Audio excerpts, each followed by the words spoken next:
আসসালামু আলাইকুম সবাইকে। আশা করি আপনারা সবাই ভালো আছেন। আমরাও ভালো আছি। আজকে আমি তৈরি করব মাশরুম পিজ্জা।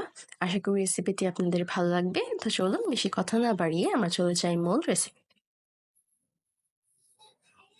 মাশরুম পিজ্জা তৈরি করার জন্য আমাদের প্রথমেই যেটা প্রয়োজন ইস্ট। আসলে যেকোনো পিজ্জা তৈরি করার জন্যই কিন্তু ইস্ট একটা মূল ইনগ্রিডিয়েন্ট। ইস্টটাকে অ্যাক্টিভেট করার জন্য আমি এখানে কুসুম গরম দুধ দিয়ে দিয়েছি। কুসুম গরম দুধ দিয়ে আমি খুব ভালো মতন ইস্টের সাথে মিক্সড করে একটা সাইডে রেখে দিব 10 মিনিটের জন্য। 10 মিনিট পর আমি ডোটাকে তৈরি করব। এখানে আমি নিয়ে নিয়েছি ময়দা, আপনারা চাইলে আটাও নিতে পারেন। পরিমাণ মতন তেল আর স্বাদ অনুযায়ী লবণ দিয়ে আমি খুব ভালো মতন মিক্সড করে নিচ্ছি ময়দাটার সাথে। এবার মাঝখানে একটু জায়গা ফাঁকা করে আমি দিয়ে দিচ্ছি সেই অ্যাক্টিভেটেড ইস্টটা। ইস্ট কিন্তু আপনারা যে কোনো সুপার শপে পেয়ে যাবেন।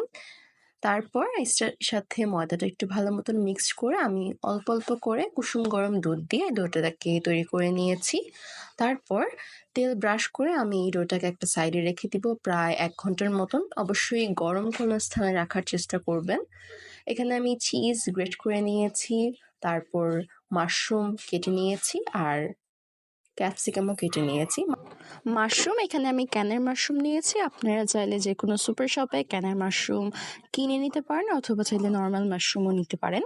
এখন আমি যেটা করব, মাশরুমটাকে একটু প্রসেস করে নিব। সেজন্য একটা কড়াইয়ে আমি দিয়ে দিয়েছি পরিমাণ মতন তেল। আপনারা চাইলে বাটার ইউজ করতে পারেন। তারপর আমি দিয়ে দিয়েছি কেটে রাখা মাশরুম, কেটে রাখা পেঁয়াজ। এবার আমি দিয়ে দিচ্ছি ব্ল্যাক পেপার, লবণ স্বাদ অনুযায়ী। সবকটা উপকরণ আপনারা একটু বুঝে পরিমাণ অনুযায়ী দিয়ে নেবেন।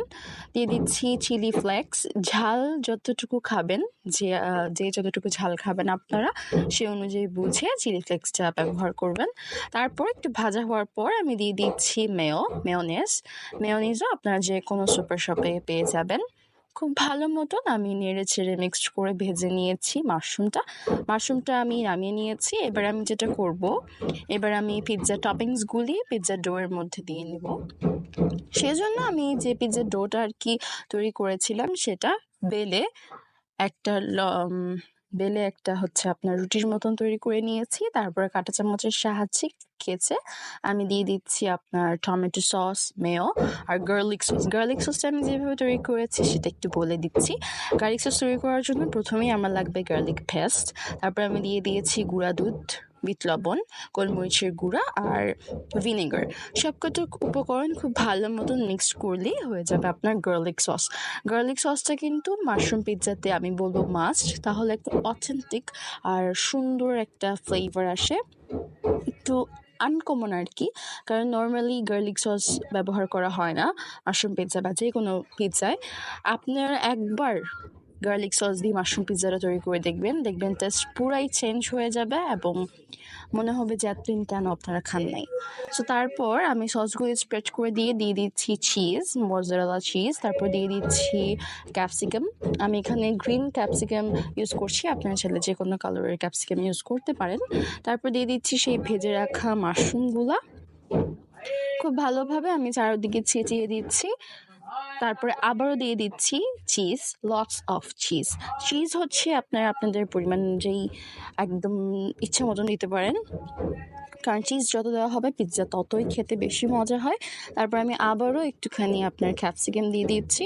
এবার দিয়ে দিচ্ছি মশলা, উপরে দিয়ে দিলাম চিলি ফ্লেক্স, দিয়ে দিলাম ব্ল্যাক পেপার, তারপর দিয়ে দিলাম অরিগানোটা কিন্তু মাস্ট, অরিগানোটা দিতেই হবে, তাহলে পিৎজার একটা অথেন্টিক টেস্ট আসবে। তারপর দিয়ে দিলাম পার্সলে। এবার দিয়ে দিচ্ছি আমি বেসিল লিভস। সব কিছু মশলা খুব ভালো মতন ছিটিয়ে দিতে হবে চারদিকে। তারপরে আমি চুলাতে বসিয়ে দিচ্ছি ঢাকনা দিয়ে ঢেকে প্রায় 20 থেকে 25 মিনিটের মধ্যে আমি এটাকে কুক করব। দেখতে পাচ্ছেন আপনার চিজটা গলে গিয়েছে এবং ডোটাও আমি চেক করেছি, ডোটাও নিচ দিক দিয়ে হয়ে গিয়েছিল। আপনারা একটু চেক করে নেবেন, যদি না হয় তাহলে ঢাকনা দিয়ে আবারও 5 থেকে 10 মিনিট আর কি রেখে দিতে পারেন। সো আমার পিৎজাটা তৈরি হয়ে গিয়েছে। আশা করি আপনাদের রেসিপিটি ভালো লেগেছে। ভালো লাগলে অবশ্যই একবার হলেও বাসায় ট্রাই করবেন।